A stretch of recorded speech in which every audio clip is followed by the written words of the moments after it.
دا خو زه ویم چې ډېر ښکلی کور وشو او زه ذبیح الله صاحب له دا باندې ډېر داد ورکوم چې دومره ښه منیجمنټ یې راون کړی دی او یقینا چې په معاشره کې داسې خلکو ډېر سخت ضرورت دی چې هغه د یتیمانو په سر باندې لوس روبوسي ځکه چې معاشره یې موږ سره ډېره ګډ ور طرف له روانه رو داسې خلک ډېر کم دي چې د هغه کسان سپورټ کړي د هغو له مخکې مخه ویر کړي او که موږ په دا باندې خوري وکړو نو یقینا د کمو وړکي چې یتیمانو نه دي د هغو نه دا وړکي مخکې تللی شي انشاءالله په ایجوکیشن کې وسره په سپورټس کې او په هر شي باندې په دا کې انشاءالله خوري به پې کوو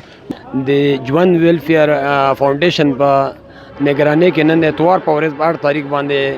د باړه قدیم په مانس کې چې کنده د باچا سے په مزار سردازوی کې پروګرام وشو تقریبا بلاش میر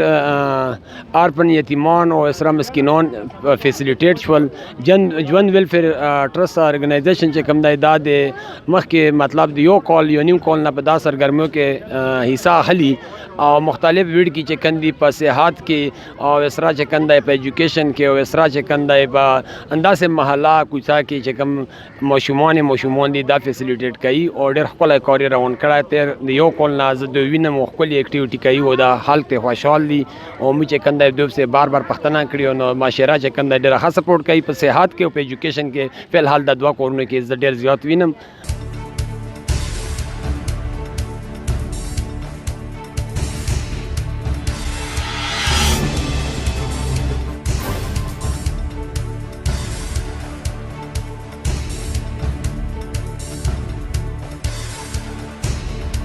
دا وخت موږ سره د ژوند ویلفیر فاونډیشن چیرمین ولاړ دی دوی نه به تپوس کوو چې ستاسو د دې فاونډیشن مقصد څه دی او دا په دې کې تاسو کم کارونه کوئ السلام علیکم فرحت صاحب زه به ستاسو ډېره زیاته شکریه ادا کوم چې تاسو په دومره تنګ وخت کې د دې یتیمانانو د دې غریبو او خلکو آواز د دې غریبو ماشومانانو آواز د نورو خلکو ته رسولو کې زموږ سره تاسو مدد وکړو نو په دې باندې موږ ستاسو ډېره زیاته شکریه ادا کوو د ملکن ټي وي خصوصا ستاسو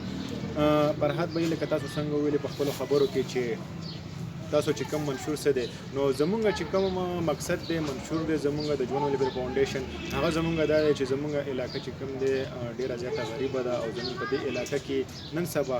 که وکتلی شي نو د هر یو عام انسان نه هم یتیم او غریب جوړ شوی دی ځکه که نه چې زمونږ چې کوم سوسایټي ده نو په دې کې زمونږ سره چې کوم دی یتیمانان ماشومانان زمونږ په د ژوند ویلفیر فاونډیشن کې رجسټرډ دي تقریبا تر 300 پورې تقریبا موږ سره ماشومان رجسټرډ دي دې لپاره موږ د سکول بسته بیگ پنسل کاپي کتاب دې سره چې کوم د اختر پختر کپړې تیزار دغه شانتې قرباني په یخ موسم کې د بنینونو لکه د اوس موقع کې تاسو راغلي دغه شانتې تاسو وکتل چې موږ د یخنۍ د سیزن لپاره د ماشومانو له کپړې تیزار او د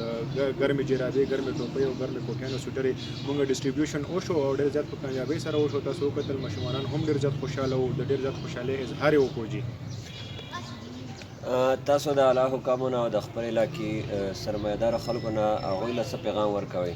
بس زمونږ خو چې کوم دی که هغه اعلی حکام دي که هغه سرمایه‌دار خلک دي که هغه مالداره خلک دي که هغه حسب استطاعت خلک دي هغوی ته صرف مونږ هم دغه شانتې یو عاجزانه اپیل به کوو یو عاجزانه درخواست مونږ دغه کوو چې ستاسو چې کوم دی الله رب العزت تاسو ته کم مال درکړی دی نو د هغې نه تقریبا چې څه ناڅه هغې نه کمه حصه چې کوم دی هغه د تاسو د یتیم او د غریب او د بېوسه په نوم باندې تاسو د الله په رضا باندې تاسو هغه خلکو له ورکوئ چې کم خلک د دې مستحق دي او کم خلک چې کم دی اجتمند دي کم خلک ضرورتمند دي چې هغوی ژوند چې کم دی په سختو کې دی په مشکلو کې دی نو الله رب العزت به تاسو هغه دنیا کامیابي در نصیب د ضلع خیبر سره په پوله باندې نږدې باړه قدیم باجرې علاقه کې د یتیمانانو یو پروګرام وشو د ژوند ویلفیر فاونډیشن له طرفه په دې پروګرام کې تقریبا 30 نه تر 40 ماشومانو یتیمانو له